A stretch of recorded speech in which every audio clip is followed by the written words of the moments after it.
नमस्कार मित्रांनो, जय हिंद जय महाराष्ट्र. ही आहे विनफास्टची VF7. ही आहे त्याचं बेस मॉडेल. ही आहे बॅटरीमध्ये, तुम्हाला ही मिळून जाते. पेट्रोल डिझेलमध्ये ऑप्शन नाहीये.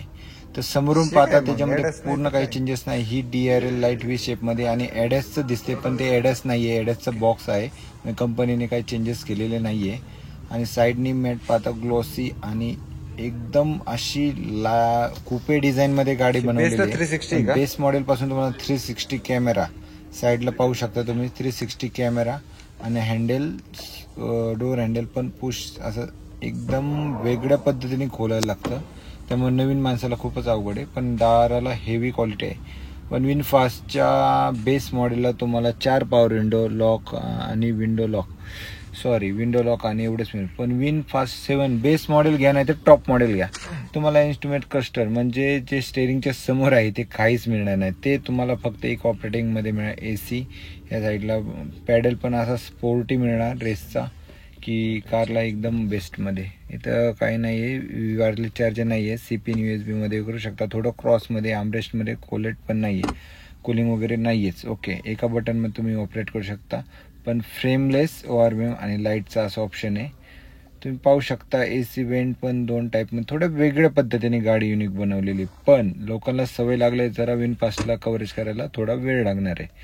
ग्लो बॉक्स एकदम प्रीमियर टाईपमध्ये स्लोली डाऊन, आणि त्याच्यामध्ये बूट लॅम्प पण मिळतो, आपल्याला लॅम्प पण मिळतोय.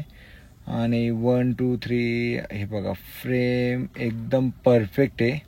आणि विनफास्टचा लोगो बेस मॉडेल पासून आहेत सगळ्या गोष्टी. क्रूज कंट्रोल वगैरे सगळ्याच गोष्टी मिळणार आहे.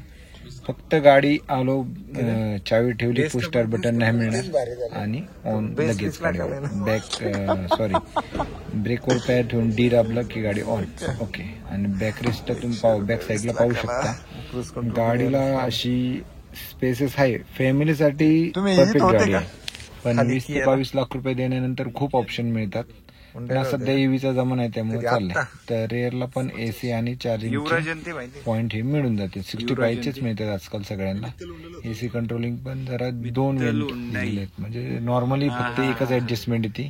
तुमच्याकडे 2 ऍडजस्टमेंट आहेत, दोन्ही साईडला तुम्ही आपण करू शकता. त्याच्यानंतर हे V-शेप आणि खाली ते पाहता तुम्ही. आणि हा बघा पुढला लुक एकदम परफेक्ट, म्हणजे असा थोडा वेगळा पण युनिक. सनरूफ नाहीये, वरती पाहू शकता तुम्ही. साईडला 2 लाईट, डोर हँडल, आतमध्ये हँडल असं कॅरीचा, आणि पण सिल्वर फिनिशिंग.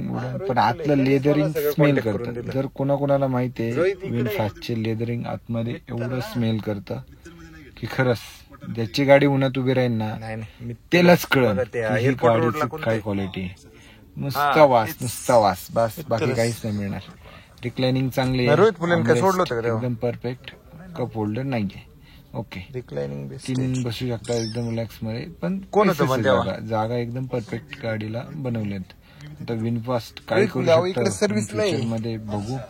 येणाऱ्या मॉडेल वरतीच आपल्याला कळून जाईल. पण बेस्ट आहे. आणि बूट तर बघा 360 मध्ये बूट पेस्ट जे वाघोलीचं सर्व्हिस आहे ना, सर्व्हिस सेंटर, 60 मध्ये सीट पण होतं. आणि एकदम ग्लॉसी फिनिशिंग तिथं बूटला दिलं नव्हतं. साईडचे DRL लाईट पण बघा, इंडिकेटर्स एकदम बेस्ट आहे. आणि अजून साईडनी पाहू शकता 360 कॅमेरा आहे. पण लुक एकदम असा कुपे सारखा आहे. पण अलॉय व्हील जर ब्लॅक असते तर अजून त्याला पाहण्यात मज्जा